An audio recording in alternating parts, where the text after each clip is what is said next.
Setting up the DuPont rota.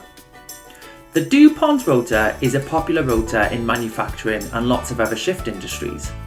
It's also one of the built-in shift patterns available in MyShiftPlanner. Here's how to set it up in just a few taps. Tap the settings icon in the top right of the screen. Tap Patterns, then tap Add New. Choose Library of Built-in Patterns. Scroll through the list until you find DuPont. Tap DuPont, then tap OK. You'll now see the DuPont rota setup screen. First, set the start date. This tells the app when day one of your rota begins.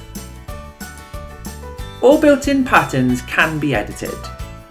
You can change the shift types or swap them out for other shifts. When everything looks correct, tap Next in the top right to preview your rota in the calendar.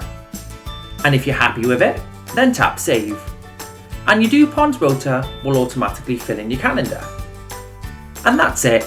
Your DuPont rota is now set up and ready to go on your MyShiftPlanner.